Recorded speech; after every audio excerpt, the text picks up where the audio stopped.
اگر عزت چاہیے تو وہاں سے خروج کرو کہاں؟ طاعت اللہ کی طرف۔ اگر عزت چاہیے تو آپ کو طاعت الہی میں زندگی گزر کرنا ہوگی۔ اگر آپ وہیں رہیں گے معصیت الہی میں تو نہ دنیا میں عزت ملے گی نہ آخرت میں۔ ایک صلوات پڑھیں گے محمد و آل محمد۔ اللہم صلی علی محمد و آل تو جب یہ عزت اتنی اہم چیز ہے تو دیکھنا یہ ہوگا کہ عزت ہے کیا۔ اگر ہم لغت میں عزت کے معنی دیکھیں تو عرض محکم کو عزت کہا جاتا ہے۔ راغب اصفہانی نے بھی مفردات راغب میں کہا کہ العزت حالت، یہ عزت ایک حالت ہے، مانعۃ للانسان ان یغلب، عزت ایک ایسی حالت ہے جو انسان کے اوپر طاری ہوتی ہے اور مانع ہوتی ہے انسان کے لیے کہ وہ مغلوب واقع ہو کسی کا۔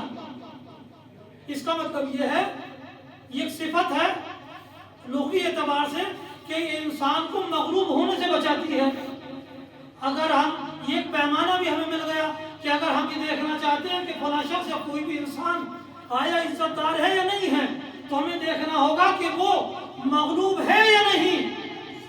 اگر انسان کسی کے سامنے مغلوب ہو جائے تو وہ عزت والا نہیں ہو سکتا۔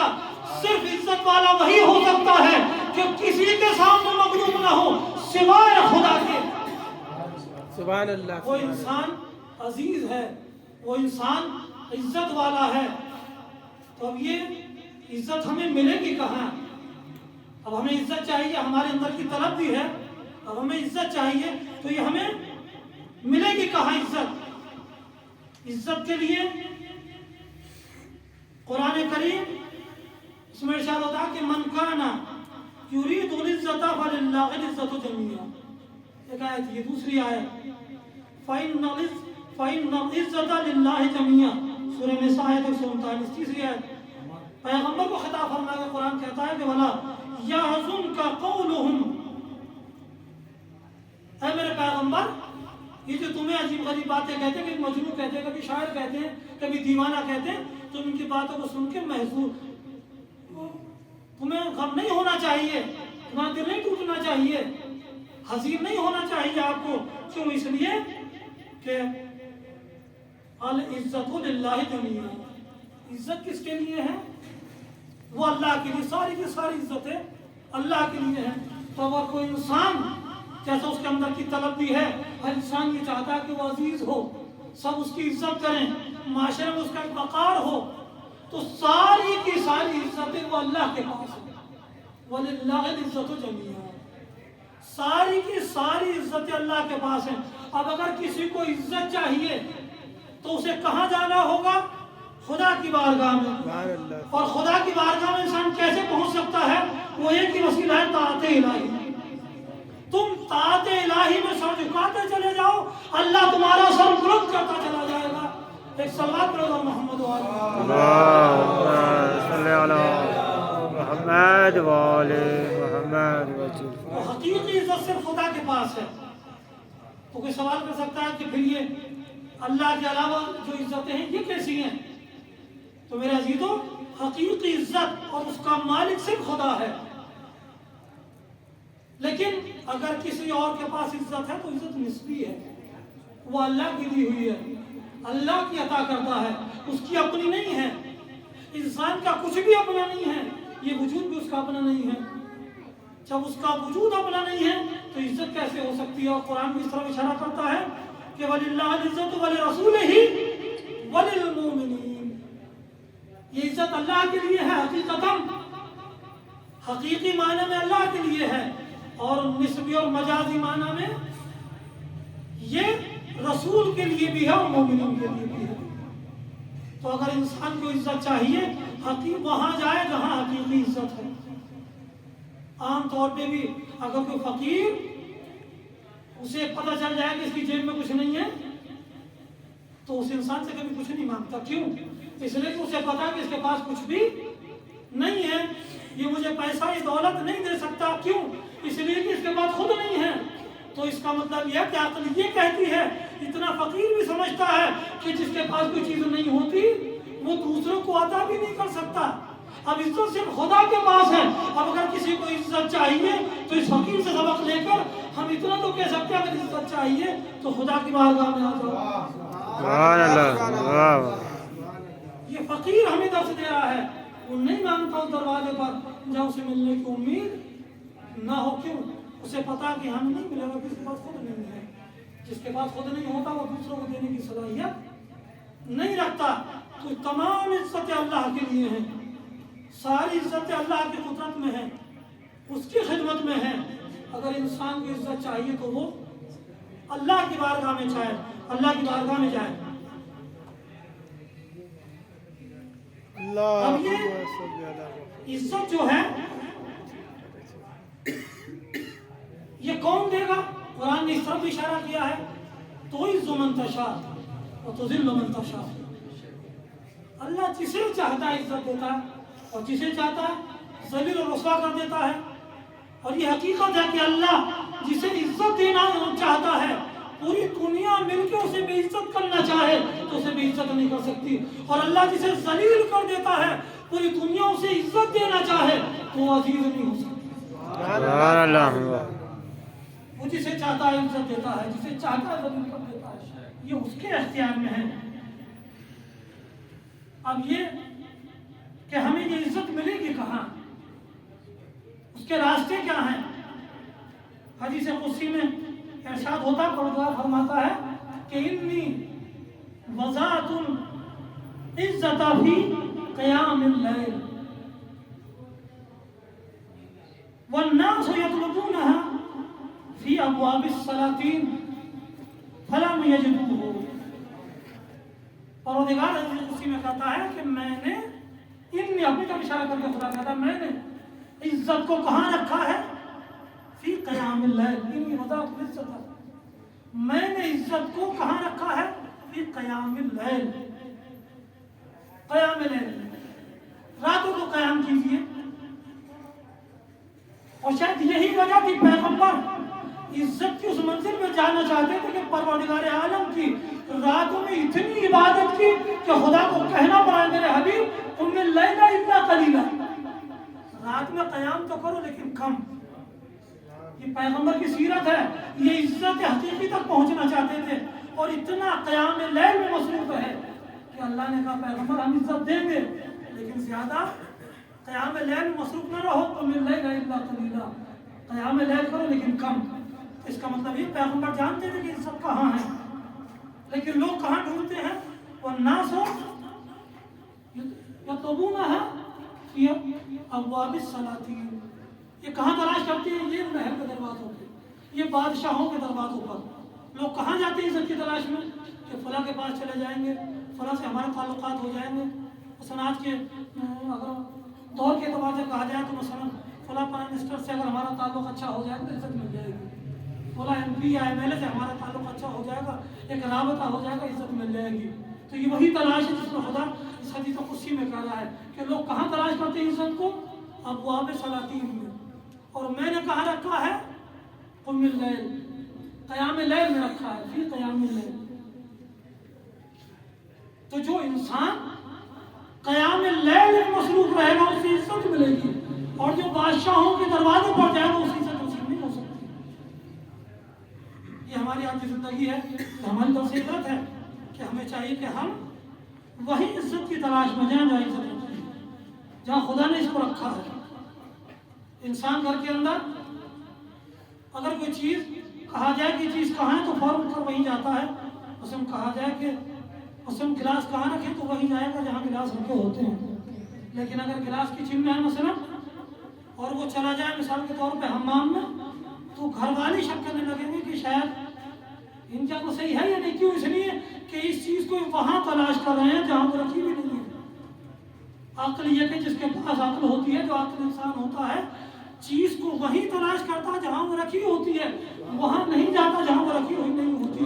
اگر وہاں جائے تو گھر والی شک کرنے لگتے ہیں کہ آیا عقل صحیح ہے یا نہیں. تو اب اللہ نے عزت کو رکھا ہے قیام لیل میں، اور اگر ہم جائیں ابواب سلاطین کے اوپر تو انسان کو اپنی عقل کے اوپر شک کرنا چاہیے کہ عاقل ہے بھی یا نہیں.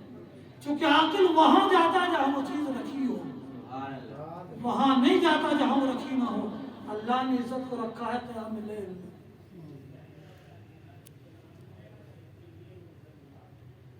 پروردگار عالم نے جب عزت جیسی چیز جو انسان کو اتنا بلند کر دیتی ہے کہ وہ کسی کے سامنے جھکتا نہیں ہے، اب اس کے نمونے تاریخ میں آپ دیکھیں، بہت سے نمونے مل جائیں گے۔ جب انسان عزت کے اس مرحلے پہ پہنچ جاتا ہے کہ وہ کہیں مغلوب نہیں ہوتا، تو کربلا کے میدان میں کثرت فوج پہ نہیں جاتا، وہ نہیں دیکھتا کہ 72 کس طرف ہم لاکھوں کا مجمع کس طرف ہے، وہ وہی جاتا ہے عزت جہاں خدا نے رکھی ہے۔ آج جس امام کی شہادت کے دن ہے یہ، آپ دیکھیں انہوں نے عزت وہی تلاش کی جہاں خدا نے رکھی ہے۔ آپ تاریخ میں پڑھیں گے نہ جانے کتنی تکبیروں کی آواز راتوں کو امام کے گھر سے بلند ہوتی تھی، کتنی نمازیں پڑھتے تھے فی قیام اللیل، قیام اللیل کا نتیجہ۔ اور اللہ نے بھی کتنا اچھا انتظام کیا اس امام معصوم کے لیے کہ اس کی آمد بھی خدا کے گھر میں ہے اور اس کا جانا بھی خدا کے گھر سے ہے۔ واہ سبحان اللہ۔ کہ اسے پوری زندگی یہ جب خدا کے گھر میں آئے اور آخری دم بھی خدا کے گھر میں، تو اب اس کے بیچ کی جتنی زندگی تھی وہ قیام اللیل و نہار میں گزری۔ اس امام نے پوری زندگی اللہ کی اطاعت میں گزاری اور معصیت الہی سے دور رہے، اور اتنا دور رہے کہ اگر ذرا بھی کہیں اپنی مرضی شامل ہو جائے تو دشمن کے سینے سے اتر آتے ہیں، یہ کہہ کے کہ کہیں ایسا تو نہیں کہ اس میں میری اپنی مرضی شامل ہو جائے، میرا قیام، میرا جہاد، میری پوری زندگی صرف اللہ کے لیے ہے۔ تو اگر دشمن نے جسارت بھی کی تو سینے سے اتر آئے ہیں، اس کے بعد سر ختم کیا ہے۔ تو یہ ہے نمونے عزت کے جنہوں نے زندگی بھر قیام لیل و نہار میں گزارے، ہر لمحہ زندگی کا اللہ کی اطاعت میں۔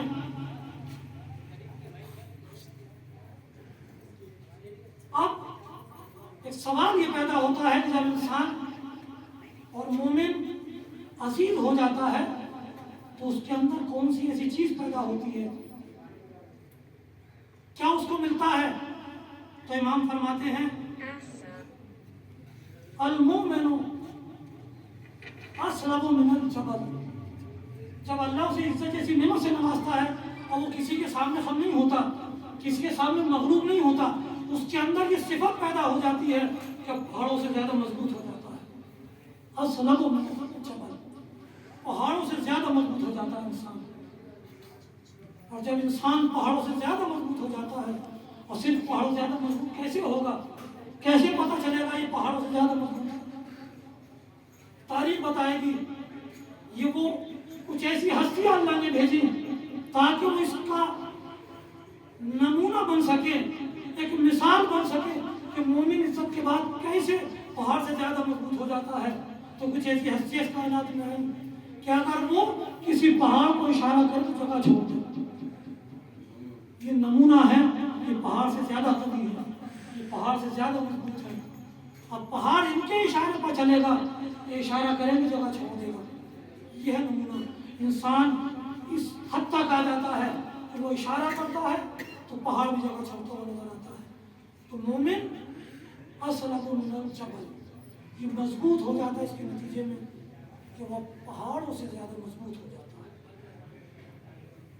اس میرے عزیزوں ٹائم میں گنجائش نہیں ہے، تقریباً تمام ہونے کا ٹائم، اس میں نے آپ کی زحمت تمام کی۔ تو اللہ نے جس کو عزت دی ہے وہ اب کسی کے سامنے جھکتا نہیں ہے، کسی کے سامنے سر خم نہیں کرتا ہے، چونکہ وہ عزیز ہے۔ اللہ بھی عزیز ہے، یہ بھی عزیز ہے۔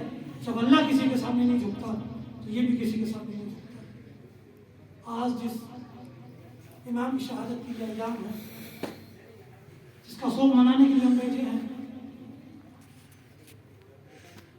یہ ایک ایسی شخصیت اور ایسی ذات اور ایسی ہستی تھی کہ اس نے کبھی بھی کسی کے سامنے اپنے آپ کو جھکنے نہیں دیا۔ کبھی کسی کے سامنے نہیں جھکے. یہاں تک کہ روایت میں ہے کہ جب